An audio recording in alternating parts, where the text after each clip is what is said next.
Subscribe कीजिए हमारे loom set channel को और साथ में दबाइए बेल आइकन को।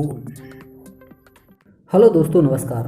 आज हम सीखेंगे कि अगर आपकी मशीन में फीलिंग आता है तो कौन कौन से क्राइटेरिया चेक करना चाहिए। सबसे पहले हमको यह जानना ज़रूरी होता है कि फीलिंग आने पर कैसा। अब इसमें हम एक बात और समझने की कोशिश करेंगे कि कौन से फीलिंग में क्या चीज़ चेक करना चाहिए, ठीक है ना। तो इसके बारे में हम जानकारी प्राप्त करेंगे कि सबसे पहले फीलिंग आता है तो कौन कौन से क्राइटेरिया चेक करना चाहिए। फिर अगले हम वीडियो में बताएंगे कि किस तरह का फीलिंग आता है तो क्या चीज़ चेक करना चाहिए और उसको हम अटेंड कैसे करेंगे। तो चलिए वीडियो को शुरू करते हैं। लेकिन इससे पहले मैं बोलना चाहूँगा कि यदि आपने चैनल को सब्सक्राइब नहीं किया है तो चैनल को सब्सक्राइब कर लीजिए ऐसी इन्फॉर्मेशन पाने के लिए, ताकि आपको लूम सेट से संबंधित जानकारी मिलती रहे। और यदि आप शेयर मार्केट से भी पैसा कमाना चाहते हैं तो एक मैं अभी न्यू चैनल बना रहा हूं जहां पर आपको शेयर मार्केट की जानकारी मिलती रहेगी। तो वहां से आप शेयर मार्केट में भी धीरे धीरे करके एक एक स्टेप करके जानकारी ले करके और आगे आप बढ़ सकते हैं। तो चलिए वीडियो को शुरू करते हैं। और तो पहला क्राइटेरिया होता है कि जब भी हम फीलिंग आता है तो सबसे पहले हमको गोले को चेक करना चाहिए कि क्या गोला उस हिसाब से है जो इस हिसाब से मशीन चल रहा है, ठीक है ना। तो गोला का क्राइटेरिया की चेक करना चाहिए, गोला बराबर है कि नहीं है, यानी गोला कहीं मोटा कहीं पतला कहीं मतलब गोला ख़राब तो नहीं है, क्योंकि आजकल कंपनियाँ ज़्यादातर लो मटेरियल मंगा रही हैं कास्ट के कारण, मतलब पैसे कम देना पड़े इसलिए लो मटेरियल लगा रही हैं। तो सबसे पहले तो आपको गोला चेक करना पड़ेगा कि गोला बराबर है कि नहीं, कमज़ोर तो गोला नहीं है, या जिस काउंट का गोला है उस काउंट के हिसाब से सही है कि नहीं है। कोई कोई गोला ख़राब भी निकलता है, तो आपको सबसे पहले तो गोला चेक करना चाहिए। इसके बाद आपको टेंशनर भी चेक करना। हम एक तरफ से आपको बता रहे हैं कि क्या क्या चेक करना चाहिए, इसलिए हमने पहले गोले से ही स्टार्ट किया, ठीक है ना। उसके बाद आपको टेंशनर चेक करना पड़ेगा। टेंशनर इसलिए चेक करना पड़ेगा कि आपका टेंशनर बराबर लगा हुआ है, ज़्यादा टाइट तो नहीं है या ज़्यादा ढीला तो नहीं है, क्योंकि ज़्यादा ढीला होगा तो लूज वाइंडिंग होगी, ज़्यादा टाइट होगा तो टाइट वाइंडिंग होगी। तो टाइट वाइंडिंग में क्या होता है कि पी-वाइंडर बराबर छोड़ नहीं पाता है, ठीक है ना। तो उसमें भी फीलिंग आने के चांसेस रहते हैं। तो इसलिए हमको यह भी देखना जरूरी रहेगा कि टेंशनर इसलिए ज़्यादा टाइट भी नहीं होना चाहिए और ज़्यादा ढीला भी नहीं, उतना होना चाहिए जितना क्राइटेरिया फुलफिल कर सके। तो इसलिए हमको टेंशनर को भी चेक करना जरूरी होता है।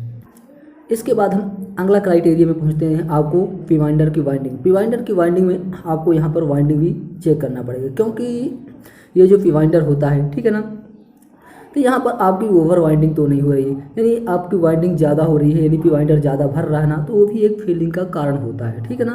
तो इसलिए आपको यहाँ पर समझना चाहिए कि आपको यहाँ पर ओवर वाइंडिंग यानी ज़्यादा वाइंडिंग नहीं होना चाहिए, ताकि आपको कोई दिक्कत ना हो। तो ये भी क्राइटेरिया चेक करना चाहिए। दूसरा क्राइटेरिया जो हम चेक करेंगे वो यहाँ पर मैग्नेट पिन भी चेक करना पड़ेगा। मैग्नेट पिन इसलिए चेक करेंगे क्योंकि मैग्नेट पिन के अंदर जो यहाँ पर हम गैप देते हैं, ठीक है ना, तो ये गैप बराबर है कि नहीं है, मतलब इतना गैप होना चाहिए कि धागा आराम से निकल जाए, यानी हम एक पिक निकालें और धागा आराम से निकल जाए। तो ये चीज़ को भी आपको ध्यान देना चाहिए।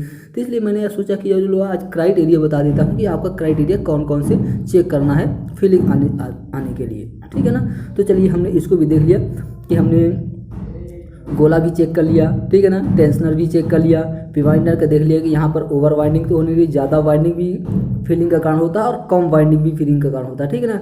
इसमें तो ये भी देखना पड़ेगा, ठीक है ना। इसलिए जैसे और यहाँ पर ये भी देखना पड़ेगा कि आपका यहाँ पर गैप ज़्यादा मतलब उसके गोले के हिसाब से है कि नहीं है, ठीक है ना। तो ये क्राइटेरिया हमको चेक करना है और आगे हम चल के देखते हैं कि और कौन कौन से क्राइटेरिया चेक करना है। इसके बाद हम आ जाते हैं पीएफटी पे। तो पीएफटी पे क्या होता है, ज़्यादातर कोई प्रॉब्लम आती नहीं है, फिर भी हमको एक बार नज़र दौड़ा लेना है, ठीक है ना, कि पीएफटी हमारा बराबर काम कर रहा है कि नहीं कर रहा है। कहीं पीएफटी के ऊपर से धागा तो किसी ने नहीं भर दिया, कारीगर कभी कभी क्या होता है गलती से पीएफटी के ऊपर से भी धागा भर जाता है, तो उसके कारण भी फीलिंग आने लगता है। तो यहाँ पर हमको एक बार नज़र दौड़ा लेना है, ठीक है ना। इसके बाद हम आ जाते हैं मेन नोजल पे। तो मेन नोजल पे जो क्राइटेरिया है यहाँ पर भी आपको देखना पड़ेगा, ठीक है ना। तो यहाँ पर हमको देखने के लिए आपको यहाँ पर देखना है कि ये हमारा धागा रनिंग टाइप में जब मशीन चल रहा होता है तो सीधा चल रहा है कि नहीं, ऐसा तो नहीं है कि कहाँ पर यहाँ पे मुड़ के चल रहा हो, ठीक है ना। ये मुड़ के चल रहा होता है ना, तो ये इसका भी एक फीलिंग का कारण होता है, क्योंकि यहाँ पर कटर की टाइमिंग या कटर का बराबर नहीं होना या एल का मेन प्रेशर बराबर नहीं होना, ये कभी कारण होते हैं। तो ये भी कारण अभी तो हम क्राइटेरिया चेक कर रहे हैं, फिर आगे हम बताएंगे कि किस में कैसा फीलिंग अटेंड करना चाहिए, ठीक है ना। तो हम आज से अपना फीलिंग का चैप्टर शुरू कर रहे हैं, तो इसलिए मैंने सोचा कि पहले हम ये तो बता दें कि चेक क्या करना है, आपको क्या क्या चेक करना चाहिए, ठीक है। तो यहाँ पर ये चीज़ें हमने चेक कर ली है, ठीक है ना। इसके बाद एक क्राइटेरिया और आपको चेक करना पड़ेगा कि आपका जो मशीन है, ठीक है ना, तो मशीन का जो टेम्पल सेटिंग होता है वो टेम्पल सेटिंग बराबर है कि नहीं है। कभी कभी क्या होता है कि आपका ये जो टेम्पल सेटिंग है बराबर नहीं होता। बराबर नहीं होने का मतलब क्या होता है कि ये आपका जो ये फर्स्ट रिंग है, ठीक है ना, ये फर्स्ट रिंग होता है ना एकदम कपड़े के अंदर, यानी बराबर जैसे कि आप इसमें देख रहे हैं वैसे ही होना चाहिए। कपड़ा आपका एकदम बराबर चलना चाहिए, जैसे यहाँ पर ये सीधा चल रहा है। कभी कभी क्या होता है कि लोग टेम्पल मार्क अटेंड करने की चक्कर में टेम्पल को उठा देते हैं, टेम्पल की सेटिंग बराबर नहीं करते। अगर टेम्पल की सेटिंग बराबर नहीं करेंगे तो क्या होगा कि ये धागा फुल फिल एरिया में कपड़ा अपन नहीं चलेगा, कपड़ा ऐसा तिरछा चलेगा, ठीक है ना, क्योंकि यहाँ पर सिकुड़ जाएगा यहाँ, तो यहाँ से ऐसे चलेगा कपड़े, ठीक है ना। जब टेम्पल बराबर पकड़ेगा नहीं तो यहाँ पर क्या होगा कि बराबर ओपनिंग नहीं मिलेगी सेट की, ठीक है ना। तो यहाँ भी एक फीलिंग का कारण होता है, तो ये भी हमको एक चेक करना पड़ेगा, ठीक है। चेक करने के लिए तो बहुत सारे क्राइटेरिया हैं, ठीक है ना, तो ये सब चीज़ें हमको चेक करना पड़ेगा। तो ये आपकी टेम्पल सेटिंग भी देखना ज़रूरी होता है कि आपका टेम्पल बराबर सेट है कि नहीं, क्योंकि 50% तो आपका टेम्पल से ही होता है, क्योंकि टेम्पल की सेटिंग नहीं रहेगी तो फीलिंग आएगा और किनारी के वार पर ढीले पड़ेंगे और किनारी के धागे में मल्टीपल भी मारेगा। ज़्यादातर आपका जो मशीन सेटिंग होता है वो टेम्पल की से ही होता है, क्योंकि अगर आपका टेम्पल सेटिंग बराबर है ना तो ना तो किनारी का धागा ढीला पड़ेगा, ठीक है ना किनारी में मल्टीपल मारेगा। हमारे इधर तो कभी मल्टीपल होता ही नहीं है। आप सोच सकेंगे कैसे, क्योंकि आप हमारे यहाँ की टेम्पल सेटिंग देख लीजिए, तो हमारे इधर तो कभी मल्टीपल होता ही नहीं है, ठीक है ना। तो ऐसा होना चाहिए टेम्पल सेटिंग एकदम परफेक्ट कि एकदम कपड़ा बराबर पकड़ के चले, ठीक है ना। ऐसा नहीं कि ऊपर उठा दो कपड़ा तिरछा चलने लगे, ठीक है ना। तो चले आगे हम आगे बात करते हैं। इसी तरह हम दूसरा क्राइटेरिया जो चेक करेंगे ना, ठीक है ना, तो ये अपना जो फ्रिंग लेंथ होता है, ये जो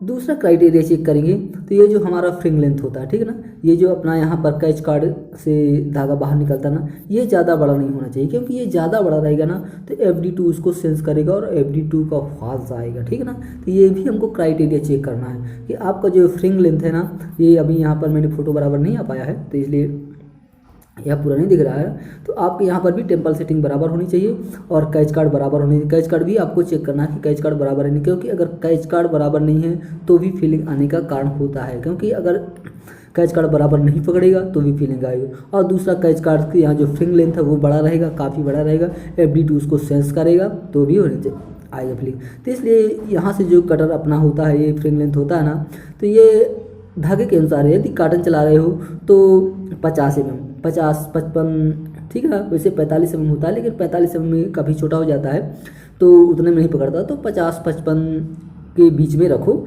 इतने में बढ़िया आता है, ठीक है ना। ज़्यादा छोटा भी नहीं, तो उसे बोलने वाले ऊपर बोलते हैं कि हमको 45 चाहिए, ठीक है ना, लेकिन ऐसा कुछ नहीं है, उनके कहने से ही हर चीज़ नहीं होती है, अपने को अपने हिसाब से देखना पड़ेगा। तो यहाँ पर 50-55 के आसपास रख सकते हो, तो ये भी ज़्यादा बड़ा नहीं होना चाहिए। तो ये भी क्राइटेरिया हमको चेक करना है। दूसरा क्राइटेरिया होता है कि हमारा अगर सेट अमाउंट बराबर नहीं है ना तो उसकी वजह से भी फीलिंग आता है। तो ये तो फिर जब काफ़ी हैवी फीलिंग आ रहा है, यदि चलती मशीन में आ रहा है तब तो इसको जो देखने की ज़रूरत नहीं है, तो ये तो बाकी बाद में भी देखा जाता है। जब मतलब काफ़ी प्रॉब्लम बढ़ जाती है तब फिर शार्ट अमाउंट या मैकेनिकल सेटिंग को देखा जाता है। अगर नॉर्मल फीलिंग आ रही है ना तो इसको भी जल्दी छेड़ने की कोई ज़रूरत नहीं है। तो ये भी लेकिन मैं आपको इसी चक्कर में बता दिया हूँ। एक रीज़न ये भी हो जाता है कि जब अचानक किसी मशीन पे फीलिंग बढ़ जाता है तो क्या होता है कि फ्रेम के पीछे जो होता है, तो आप यहाँ पर देख सकते हैं कि फ्रेम के पीछे क्या होता है कि ये धागा फंस जाता है। तो ये भी एक फीलिंग का कारण होता है। कभी कभी क्या होता है कि वीवर पीछे देखता नहीं है, धागा जाके फंस गया। जब फ्रेम के पास फंस जाएगा तो धागे को पकड़ लेगा, तो वहाँ पर भी फीलिंग आने लगता है और अचानक मारने लगता है। तो इसलिए यहाँ भी एक बार नज़र दौड़ा लेने से कभी कभी क्या होता है कि आदमी को जानते हुए भी जल्दी ध्यान नहीं दे पाता है। तो ये होता है एक टैलेंट ट्रबल शूटर का वो एक्सपीरियंस कि उसको फटाक तो पता होना चाहिए कि कहाँ से फीलिंग आ रहा है। एक बार फीलिंग निकाले और पता हो जाना चाहिए कि क्यों फीलिंग आ रहा है, ठीक है ना। तो इसलिए मैंने ये सब क्राइटेरिया फुलफिल कर रहा हूँ। हाइट भी आपको चेक करना है, वो तो आपको पता ही है, ठीक है ना। लेकिन हाइट बनी हुई जब बहुत ज़्यादा फीलिंग आ रहा है, किसी फ्रेम में फंस रहा है, तब भी हम हाइट अमाउंट को छेड़ते हैं। वैसे नॉर्मली नहीं छेड़ते, पहले फीलिंग को देखते हैं कि कैसा आ रहा है, उसके हिसाब से फिर हम बताते हैं। तो अभी हम आगे चल के बताएंगे अगले वीडियो में कि कैसा फीलिंग आ रहा है, तो फिर कौन से क्राइटेरिया को आपको फुलफिल करना है, चेक करना है, उसको सेटिंग करना है। और दूसरा कंडीशन होता है कि आपको नोजल भी चेक करना पड़ेगा। नोजल इसलिए चेक करना पड़ेगा क्योंकि आपके नोजल के पाइप तो फटे नहीं हैं, इसको भी आपको चेक करना पड़ेगा, ठीक है ना। तो ये भी आपको सभी नोजलों को चेक कर लेना है। आप सभी नोजल चेक कर लेंगे कि आपके नोजल में बराबर एयर आ रही है कि नहीं आ रही है, पाइप कोई तो फटा तो नहीं है, ये जो पाइप लगे होते हैं वाल्व के ना, ये फटे हुए तो नहीं है, तो ये भी आपको चेक करना होता है। तो एक कारण और होता है क्राइटेरिया का कि आपका जो एफडी का डिस्टेंस है वो बराबर है कि नहीं है। यदि एफडी का डिस्टेंस बराबर है तो ठीक है, नहीं क्या होता है कि अगर ये फ्रिंग लेंथ आपका ज़्यादा बड़ा है ना तो ये इसको सेंस करता है, तो ये भी एक फीलिंग का कारण होता है। H2 फॉल्स मारता है, क्या मारता है, H2 फॉल्स मारता है, ठीक है ना। तो सबसे पहले हमको ये भी देखना पड़ेगा कि H1 फीलिंग आ रहा है कि H2 आ रहा है, ठीक है ना। तो ये सब क्राइटेरिया मैंने इसलिए बता रहे हैं ताकि आपको आसानी हो। ये सब मेरी जो सीन है ये सब रनिंग मशीन की खींची हुई है, इसलिए सब ये ऐसा आया हुआ है, बराबर क्लियर नहीं दिख रहा है ना, क्योंकि रनिंग मशीन में मैंने खींचा हुआ है। तो ये सब चीज़ें आपको चेक करना पड़ेगा, ठीक है ना। फिर आगे हम क्राइटेरिया में बताएंगे कौन से कैसे फीलिंग को कैसे अटेंड करना है। बाकी आपको टाइमिंग तो चेक ही कर लेना है कि आपका टाइमिंग बराबर डला हुआ है कि नहीं डला हुआ है, ये भी आपको चेक कर लेना है। एफडी आपको चेक कर लेना है कि एफडी बराबर सेंस कर रहा है कि नहीं कर रहा है, ये भी तो आपको देखना ही पड़ेगा, ठीक है ना। एफडी की वर्किंग कैसी है ये भी देखना पड़ेगा, एफडी कैसा चल रहा है, ये सब चीज़ें देखना पड़ेगा, ठीक है ना। तो आशा करता हूँ कि आपको काफ़ी कुछ फीलिंग के बारे में समझ में आ गया होगा कि क्या क्या चीज़ें हमको चेक करना चाहिए।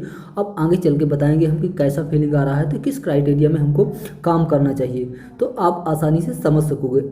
अगर मैं आपको बताऊंगा कि ऐसा फीलिंग आ रहा है तो ऐसा करो, ऐसा नहीं करना, हमको बेसिक चीज़ें समझना, ठीक है ना। बेसिक चीज़ें समझ जाओगे ना तो आपको फीलिंग को पकड़ने में आसानी हो जाती है कि कहाँ से क्या प्रॉब्लम है, ठीक है ना। तो आशा करता हूँ कि आपको यह वीडियो काफ़ी अच्छा लगा होगा, हेल्पफुल लगा होगा। तो ऐसे ही इन्फॉर्मेशन पाने के लिए चैनल को कीजिए सब्सक्राइब और चैनल को कीजिए शेयर। तो दोस्तों मेरे को इस चैनल पर उतना सपोर्ट नहीं मिला, इसलिए मैंने काफ़ी दिन बाद वीडियो ला रहा हूँ, क्योंकि मैंने सोचा था कि चैनल मेरा थोड़ा आप लोग सपोर्ट करेंगे तो मैं आगे बढ़ूंगा। तो इसलिए मैंने अभी दूसरा न्यू यूट्यूब चैनल खोला है जिसमें मैंने आपको शेयर के मार्केट के बारे में जानकारी दूंगा, क्योंकि मैं शेयर मार्केट में काम करता हूं तो इसमें चैनल पे बहुत कम आ पाता हूं, कभी कभार आता हूं, ठीक है ना। तो इसलिए वीडियो तो डालता रहूँगा, ऐसा कुछ नहीं कि वीडियो नहीं डालूंगा, वीडियो तो इसमें भी डालूंगा, लेकिन जो मैंने नया चैनल स्टार्ट किया है तो उसमें तो वीडियो आते रहेंगे, क्योंकि वो शेयर मार्केट के विषय में रहेगा। और शेयर मार्केट में काम मैं डेली करता हूँ, तो जब डेली काम करूँगा तो आपको भी आगे पैसे कमाने का, शेयर मार्केट में काम करने का चांस मिलेगा, क्योंकि शेयर मार्केट ही एक ऐसा जरिया है जहाँ कि आप सोते ही भी पैसा कमा सकते हैं। आपको ऐसा काम करना चाहिए कि जब आप काम ना करो तब भी आपको पैसा इनकम आती रहे, वैसा क्राइटेरिया करना चाहिए। तो आशा करता हूँ कि आपको वीडियो अच्छा लगा हो। थैंक यू, धन्यवाद।